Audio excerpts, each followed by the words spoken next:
روزے کی حالت میں سو رہے ہیں اور اس میں غسل فرض ہو گیا تو کہتے ہیں کہ روزہ ٹوٹ جاتا ہے، آپ کیا فرماتے ہیں؟ نہیں ٹوٹتا. کچھ لوگ یہ بھی سمجھتے ہیں کہ تھوک یا بلغم نگل جانے سے، اندر لے لینے سے روزہ ٹوٹ جائے گا یا مکروہ ہوگا، اس بنا پر وہ بار بار تھوکتے ہی چلے جاتے ہیں، تو اس متعلق آپ کیا فرماتے ہیں؟ تھوک اور بلغم جتنا بھی ہو نگل گیا تو روزہ نہیں ٹوٹے گا.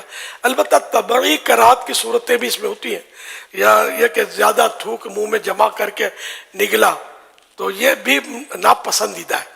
البتہ روزہ نہیں ٹوٹتا اس سے. یہ ارشاد فرمائی کہ یہ کہتے کہ رات میں اگر غسل فرض ہو جائے تو اب روزہ شروع ہونے کے بعد کلی یا ناک میں پانی افطار کے وقت اب ہی ڈالیں گے، اس سے پہلے نہیں ڈالیں گے. غسل تو کرنا ہے، چاہے وہ روزہ شروع ہو گیا ہے تو اس میں یہ کہ غرغرہ نہ کرے، مگر یہ کہ ہلکی جڑ تک احتیاط سے پانی تو پہنچانا ہوگا اس کو ہر جگہ پر. اور ناک میں بھی پانی تھوڑی احتیاط سے چڑھانا ہے کہ دماغ میں نہ چڑھ جائے. اگر دماغ میں پانی چڑھ گیا تو روزہ ٹوٹ جاتا ہے، جبکہ روزہ یاد ہو. اور یہ وضو میں بھی احتیاطیں کرنی ہے. کیا الٹی آنے سے روزہ ٹوٹ جاتا ہے، وامٹنگ؟ الٹی خود بخود کتنی ہی آئے، چاہے بالٹی بھر جائے، روزہ نہیں ٹوٹتا. البتہ خود جان بوجھ کر مثلا انگلی وغیرہ منہ میں ڈال کر الٹی کی اور وہ منہ بھر ہو تو روزہ ٹوٹ جاتا ہے، جبکہ روزہ دار ہونا یاد ہو. اچھا، منہ بھر کے معنی یہ ہوتے ہیں کہ جیسے اس کو تکلف کے بغیر روک نہ سکے. یوں کر کے روکا تو یہ تکلف ہو نا، اور رک گئی، ورنہ یہ پھاٹک کھلا رہتا تو در کر کے جا رہی تھی. تو اس صورت میں بھی روزہ توڑنے والی ہی یہ قید ہے. کہتے ہیں کہ حالت روزہ میں مسواک نہیں کرنی چاہیے، آپ کیا فرماتے ہیں؟ غلط فہمی ہے. جس طرح روزے کے علاوہ مسواک سنت ہے، اسی طرح روزے میں بھی سنت ہے. کوئی اس میں احتیاط ہے؟ احتیاطیں ہیں اس میں کہ بہتر یہ ہے کہ ایسی مسواک استعمال کی جائے جس کا ٹیسٹ اور ریشے، ٹیسٹ یا ریشے منہ میں نہ رہ جائے. اگر مسواک چبانے سے ریشے چھوٹے یا مزہ محسوس ہو تو ایسی مسواک روزے میں نہیں کرنا چاہیے. اگر روزہ یاد ہوتے ہوئے مسواک چباتے، دانت مانجتے، مسواک کرتے ہوئے اس کا ریشہ یا کوئی جز یعنی حصہ حلق سے نیچے اتر گیا اور اس کا مزہ حلق میں محسوس ہوا تو روزہ فاسد ہو یعنی ٹوٹ جائے گا. اور اگر اتنے سارے ریشے حلق سے نیچے اتر گئے جو ایک چنے کی مقدار کے برابر ہوں تو اگرچہ حلق میں ذائقہ محسوس نہ ہو تب بھی روزہ ٹوٹ جائے گا. یہ بھی یہ بات آئی ہے کہ جب تک اذان ہوتی رہے سحری اور کھانا پینا جاری رکھا جا سکتا ہے. روزے سے اذان کا تعلق نہیں ہے. افطار بھی اب جہاں مسجدیں نہیں ہیں، آواز ہی نہیں آتی اذان ہوگی تو کیا کریں گے؟ تو اس لیے وہ ان کا تعلق اذان سے نہیں ہے، اوقات سے، ٹائمنگ سے. تو سحری لوگ کرتے ہیں کہ ادھر کی اذان کی آواز آ رہی ہے، ادھر کی اذان کی آواز ابھی نہیں آئی، تو یہ علم کی کمی کی وجہ سے ایسا کرتے ہیں. ایسا کچھ نہیں ہے. ٹائم اذان نماز کے لیے ہوتی ہے. کہتے ہیں کہ یہ چوٹ وغیرہ لگنے پر جو خون نکل آنے یا خون ٹیسٹ کروانے سے روزے پر کوئی اثر نہیں پڑتا، آپ کیا فرماتے ہیں؟ درست ہے جس نے کہا کہ روزے پر کوئی اثر نہیں پڑتا. روزے میں انجیکشن لگانے سے کیا روزہ ٹوٹ جائے گا؟ جی نہیں. اب یہ کہا گیا کہ روزے میں عطر یا خوشبو سونگھنے سے روزہ ٹوٹ جاتا ہے، یہ بھی غلط فہمی ہے. روزے پر کوئی اثر نہیں پڑتا اس کا. کچھ لوگ سمجھتے ہیں کہ جو مرض یا کسی اور درست عارضے یا بغیر عذر کے روزہ چھوڑ دے تو فدیہ دینا اس کا متبادل ہے، اس کا نعم البدل ہے. جی نہیں، ایسا کچھ بھی نہیں ہے.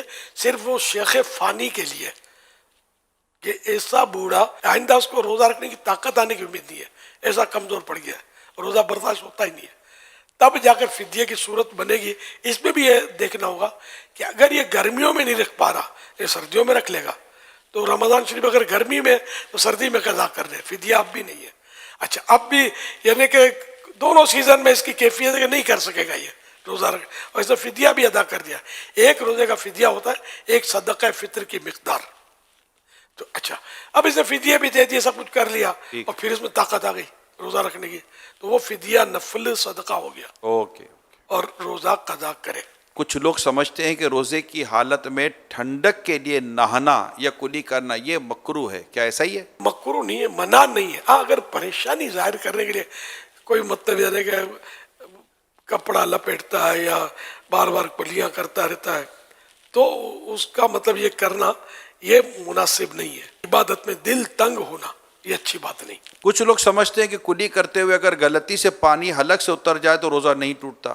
اگر کلی کرتے ہوئے روزہ یاد ہے اور پانی حلق سے نیچے اتر گیا تو روزہ ٹوٹ جائے گا، اور اگر روزہ یاد نہیں ہے تو چاہے جان بوجھ کر پانی اتار دیا حلق سے نیچے تب بھی روزہ نہیں ٹوٹے گا۔ یہ بات بھی ہے کہ جو خواتین پریگننٹ ہوتی ہیں، حاملہ ہوتی ہیں، یا دودھ پلانا ان کو ہوتا ہے تو ان پر روزہ فرض نہیں ہے۔ ان دونوں صورتوں میں تو ایسا نہیں ہے کہ روزہ فرض نہ ہو، البتہ بچے کی جان کا یا بچے کی ماں کا یعنی کہ جان کا خطرہ ہے یا کوئی سا مرض ہو سکتا ہے کہ جو علاج مشکل ہو جائے گا، سخت مرض جس کو بولتے ہیں، اس طرح کی کوئی عذر ہو تب جا کر روزہ بعد میں قضا کرنے کی اجازت ملے گی۔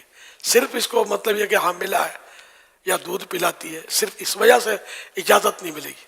دودھ میں بھی یہی ہے کہ مطلب اگر وہ دودھ پلائے گی تو وہی جانوں کے خطرے ہیں، اتنی کمزور پڑ جائے گی کہ دم توڑ دے گی، یا بچے کو دودھ نہیں پلائے گی بچہ فوت ہو جائے گا، تب جا کر روزہ چھوڑنے کی اجازت ہے، اور بعد میں قضا پھر بھی فرض ہے۔ اگر خون کی کمی ہے تو ویکنیس سے، اس کی وجہ سے ویکنیس ہے، تب کیا روزے میں کوئی رعایت ہے؟ اس طرح کے جو بھی امراض ہیں تو اس میں یا تو اپنا تجربہ ہے کہ مرض بڑھ جاتا ہے، یا یہ کہ جان کے لالے پڑ جاتے ہیں، خطرہ کہ جان چلی جائے گی یا عقل چلی جائے گی وغیرہ، ایک تو اپنا تجربہ ہے تو روزہ قضا کرنے کی اجازت ملے گی، یا کوئی خوف خدا والا ڈاکٹر، بعض ڈاکٹر بات میں کہتے ہیں روزہ مت رکھو، لیکن کوئی خوف خدا والا، اللہ اور رسول کی باتوں کو سمجھنے والا، ڈرنے والا، وہ اگر مشورہ دیتا ہے تو پھر اس کے مشورے پر وہ روزہ نہ رکھے اور بعد میں قضا کر لے۔ وہ یہی کہ اگر جو میں نے صورت بتائی کہ مرض بڑھ جائے گا یا دیر میں اچھا ہوگا یا جان چلی جائے گی یا عقل چلی جائے گی وغیرہ،